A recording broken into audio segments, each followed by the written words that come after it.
What do you call a dinosaur with an extensive vocabulary? This leaf looks appetizing. Delicious. Scrumptious. Tasty. Yummy. Savory. It's a thesaurus.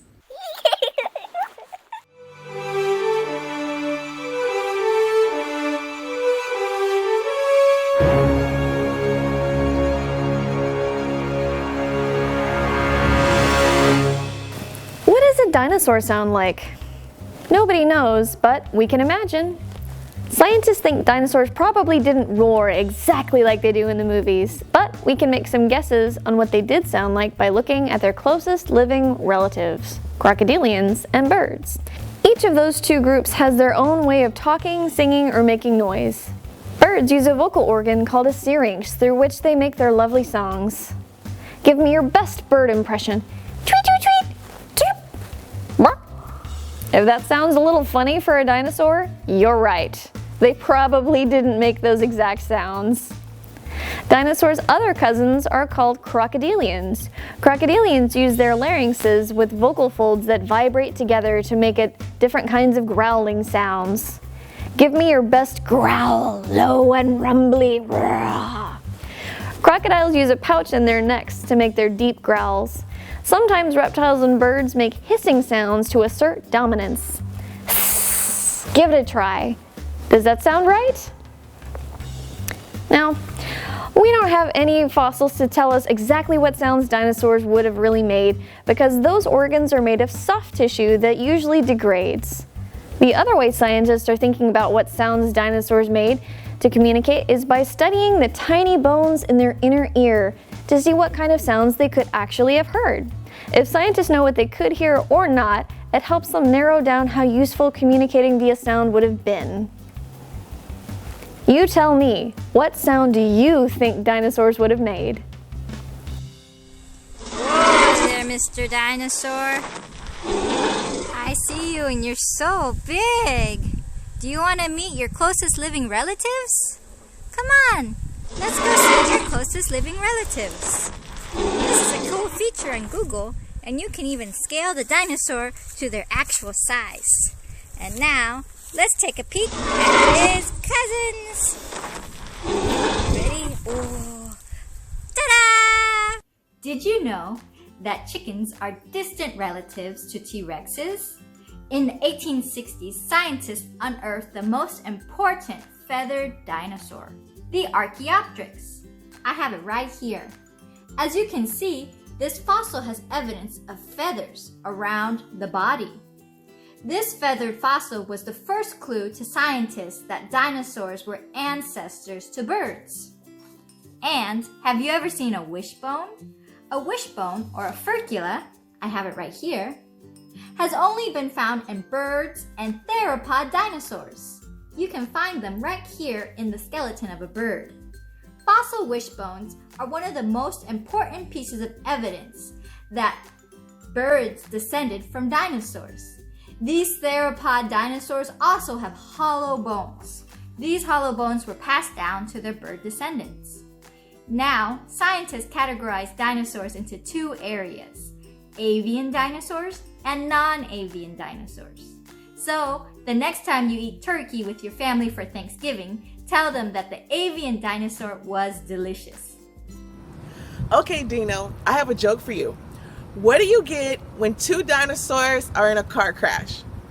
A T-Rex! He's laughing. He thinks it's funny. Ooh, it's so hot. I need some water.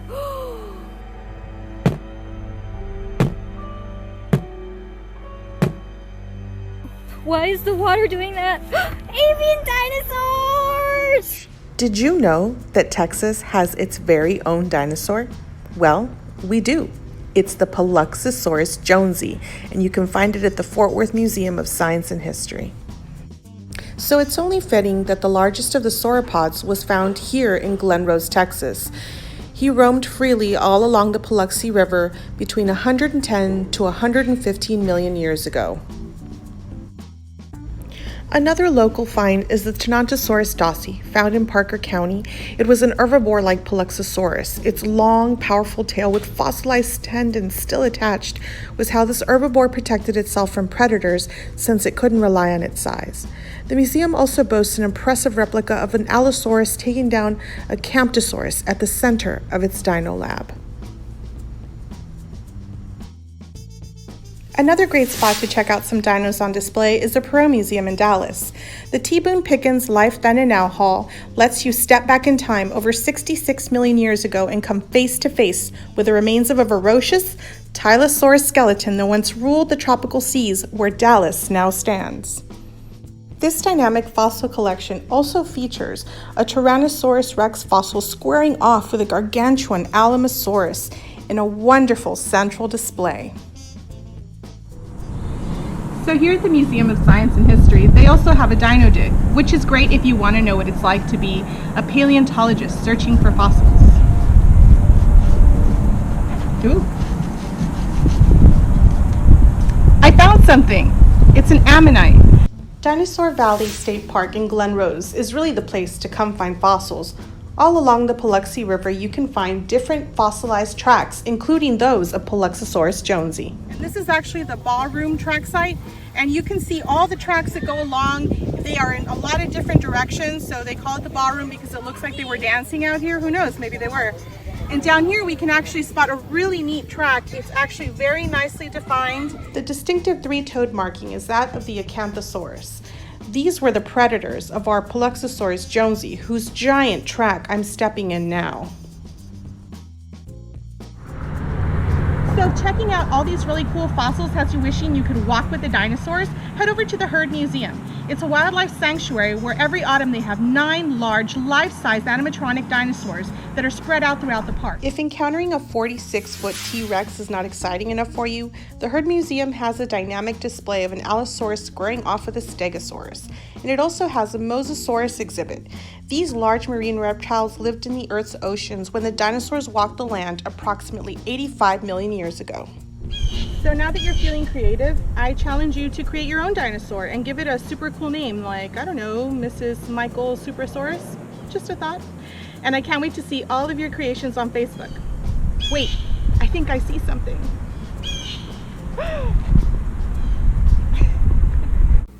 Try this!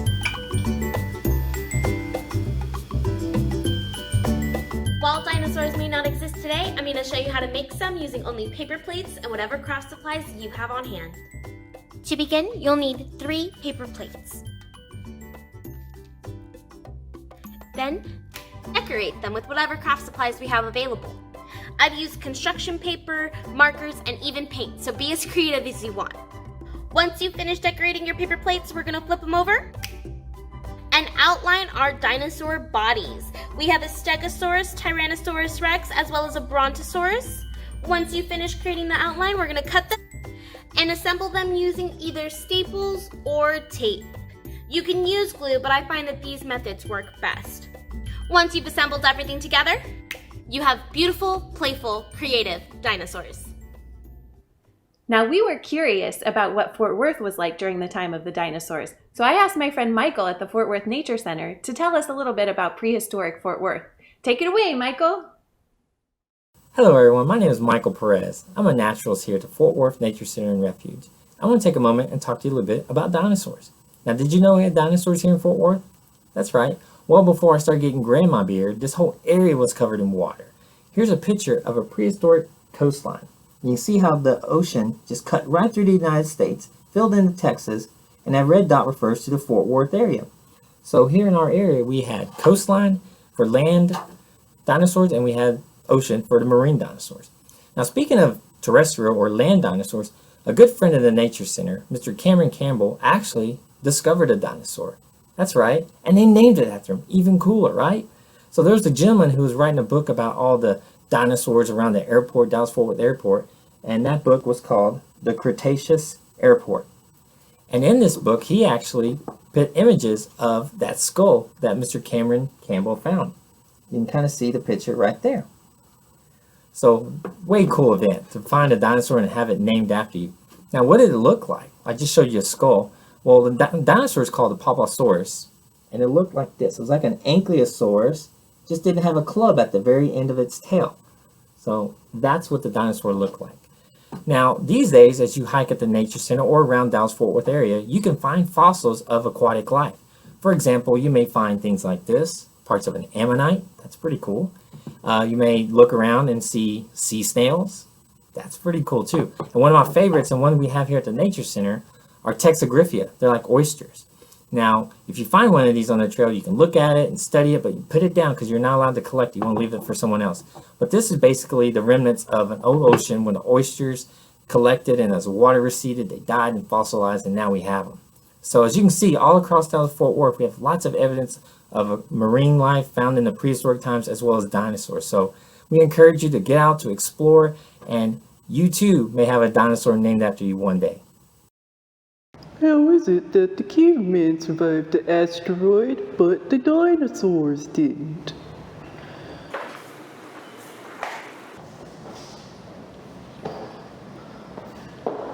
Social distancing. They stayed over 65 million years apart. If cavemen and dinosaurs were so far apart in time, how did we even find out dinosaurs existed? Bodies and bones decompose over time, and there was a lot of time that passed between the dinosaurs' extinction and the evolution of cavemen. One of the pieces of evidence we have from their existence is fossils. The word fossil means obtained by digging, and that's exactly how we discovered them. As man's technology advanced, we began to use stone for our housing and our structures. While digging up the stone, workers came across large fossilized bones in the shapes that they had never seen before. If you compare bones to fossilized bones, the structures are pretty similar. As we dug deeper and deeper into the earth, we also noticed that the kind of fossil structures we saw were changing. The further down a fossil is found, the older the fossils are. The fossil, the depth of the earth that it is found in, the surrounding earth, or any DNA material that is preserved is called a matrix. But how exactly are fossils created? A very specific set of conditions must be met before a bone can turn into a fossil. First, the organism must perish. In this case, this was a tiny rabbit. Then, the soft tissue decomposes over time, and as that happens, more sediment will layer on top of the bones through natural processes. As that happens, the weight of all that dirt keeps the decaying tissues compact and the structure of the skeleton in place.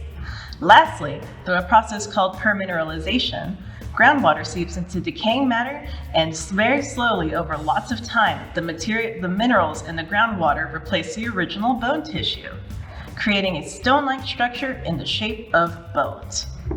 This is why fossils feel and look more like stone than they feel like bones in your steaks or in your chicken wings. That sounds complicated, right? Fossil records only show us less than 5% of all known living species in the Earth's history. That means that there were other species of organisms from this time period that we don't even know about. We only see a small subset of species that died in a specific condition that led to the bones being fossilized. Bones are not the only fossils that exist.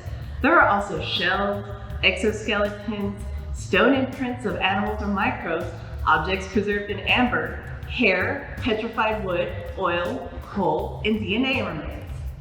Can you imagine what other kinds of creatures existed during those times? Now I'm going to show you how to make your very own fossil. What, you don't believe me?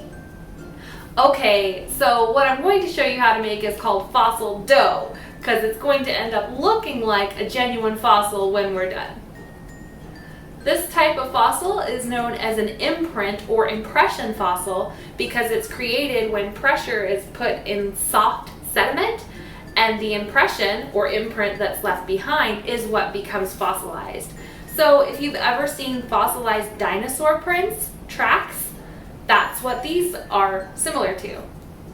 To create fossil dough, you'll need a mixing bowl, some wax paper to cover your surface and have a place for your fossils to dry overnight, 1 cup of flour, half a cup of salt, 1/2 to 1 cup of cold coffee, don't use hot coffee, and about a cup of coffee grounds. So ask your parents to save you the grounds from their coffee when they're done brewing their morning cup. You'll also want some toys, little small toys, or maybe seashells. Anything that you think would make a cool impression or imprint fossil. Alright, so now we're going to dump the ingredients that we need into our bowl. And you'll save the coffee for last because you only want to add enough to wet everything and help it start binding together. You don't want to add too much and make it soupy.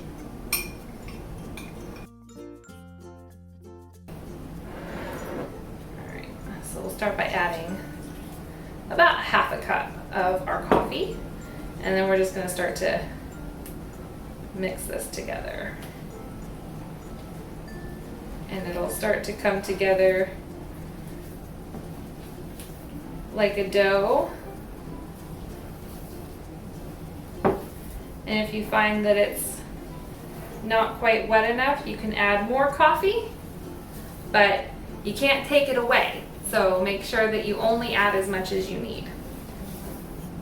You can very easily cut this recipe in half if you just want to make a little bit of dough, or if you just are going fossil crazy and you want to make a whole bunch of dough, you can double or even triple this recipe fairly easily. And this is our fossil dough. Now that your fossil dough has come together, it's time to get some wax paper. Whoops, there we go. And grab a nice big heap of it, like this.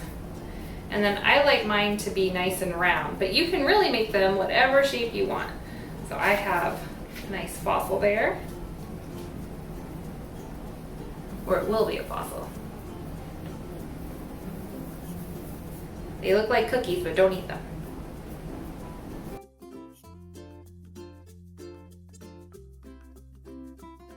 Alright. So now I'm going to take my seashells and press them really hard into the dough and then pull them back gently so that I can see the imprint that they leave. You don't want to press so hard that you press all the way through, but you do want to leave an imprint behind.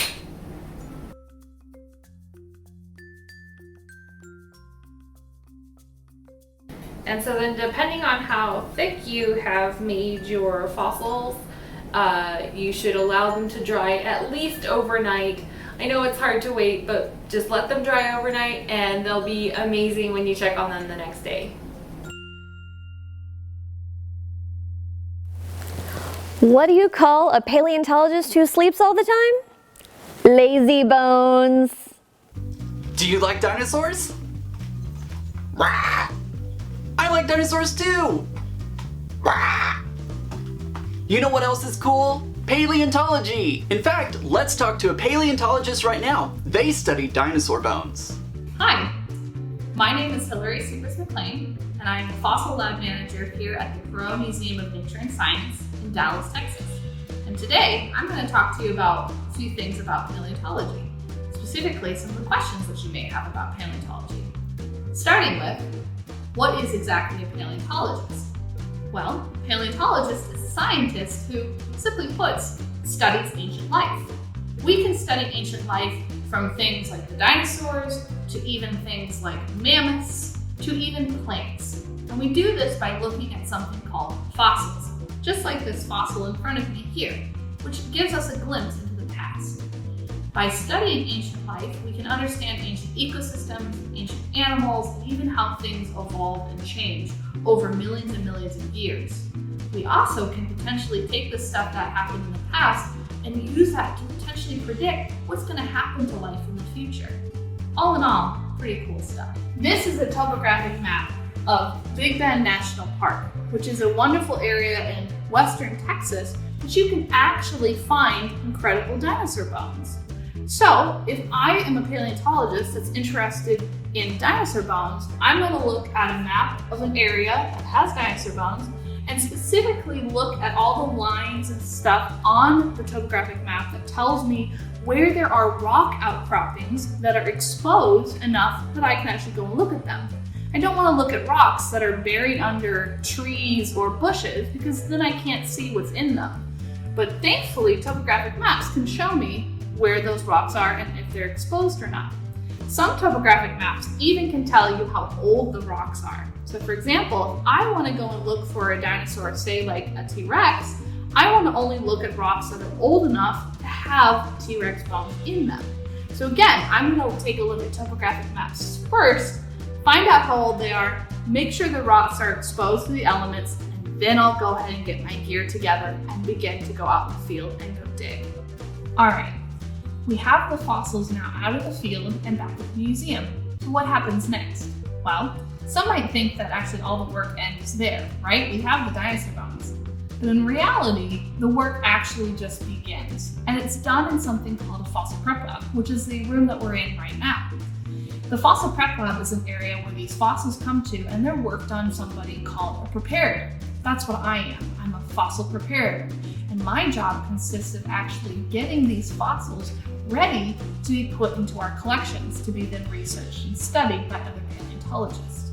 I get them ready through a different couple of ways. One is to remove any excess rock that may be surrounding the fossils, something we call matrix.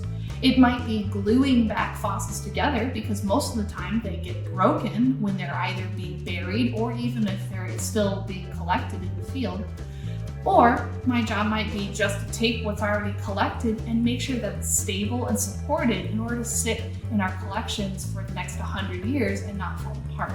So now that the fossils are squeaky clean and safe and protected in our collection space, other paleontologists can begin to look at them.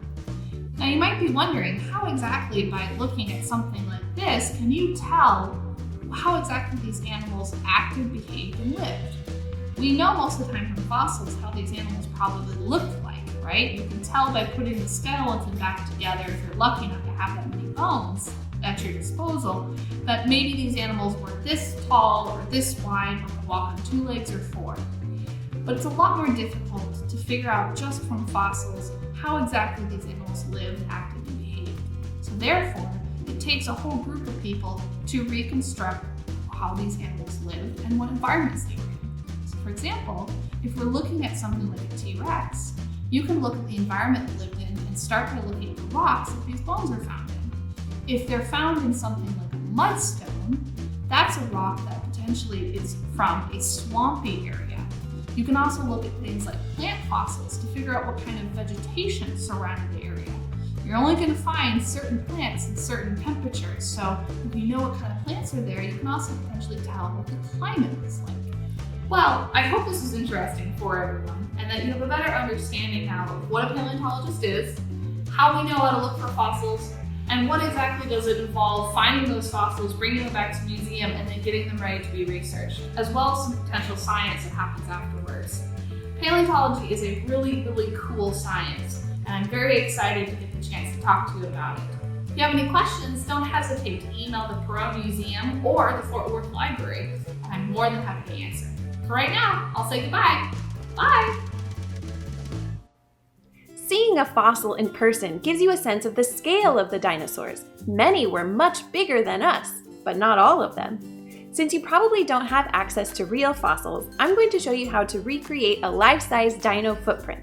You'll need a pencil, a black marker, a ruler, tape, scissors, and paper of some kind. I'm going to use a lot of extra wrapping paper from some packages that I've gotten, but you could use mail inserts, butcher paper, any other kind of paper that you have a lot of. Let's get going. First, you'll need to take a look at this chart and decide which dino footprint you want to create. The first one on the list is Titanosaurus, and that's one of the largest dino footprints ever found. It was found in the Gobi Desert in 2016. The last one on the list is the Protoceratops, which is one of the smallest dino footprints. So make your choice, biggest, smallest, or in between. I'm going to go with the Titanosaurus, the biggest.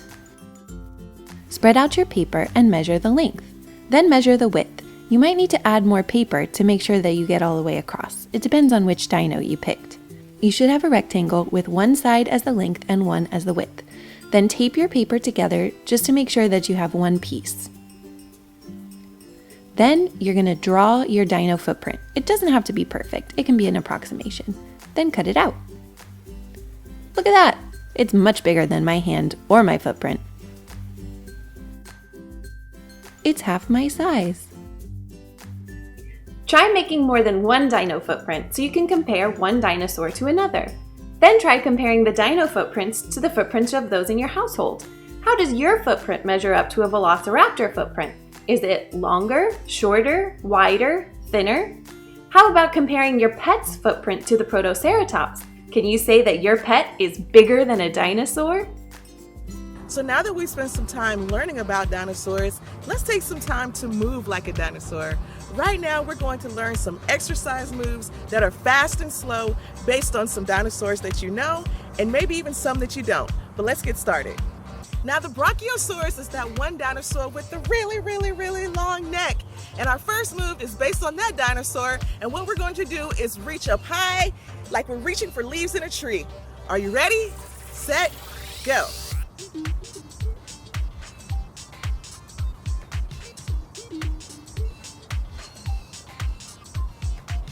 Excellent work. Let's go to our next move.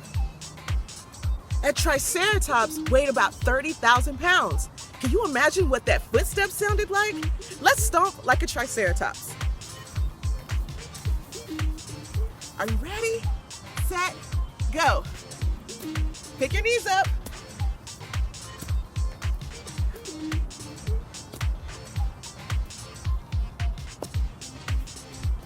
And you're done. A Velociraptor is like my favorite dinosaur, and it can jump 10 feet high. How high can you jump? Let's go.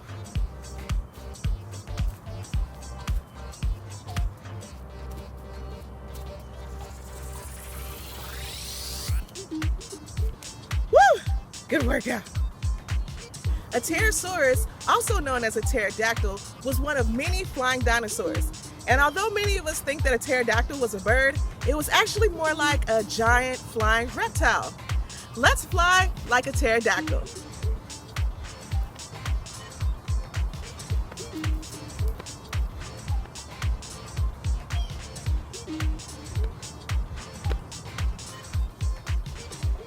Did you know that a T-Rex was a carnivore that stood 20 feet tall and had 6 to 12-inch teeth?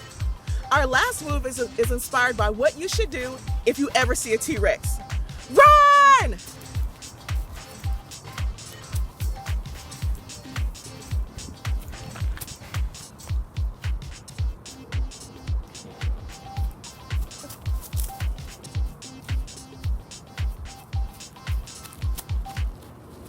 Allosaurus, Pachycephalosaurus, Allosaurus, Tyrannosaurus rex, Stegosaurus, Trachodon, Triceratops, Pteranodon.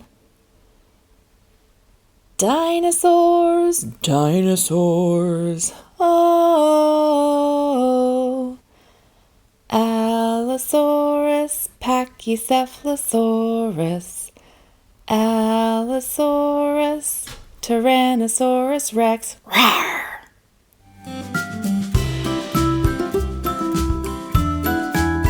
If you're curious and want to learn more, the FortWorthLibrary.org website is here for you. We have digital resources. Just click on the digital tab and scroll down to the Overdrive website. Here you can get ebooks, audiobooks, and even magazines. All you have to do is search for your heart's content. Let's search for dinosaurs. Great, we have lots of results. On the left side of the screen, you can filter your results. I'm going to filter by science. Here, you can go ahead and look for things that are available. As you can see, it's a blue box on the top. If it says waitlist, you can put yourself on the waitlist. and once it's returned, you can check it out. Let's go ahead and check out this one. Science Cosmic Dinosaurs! Wow! All you have to do is click borrow, and we can check it out for 14 days. Great! Once you have it checked out, you can either read it in your browser or on your Kindle device. Another resource that you can check out is at the digital tab under fortworthlibrary.org. Here you can check out our databases.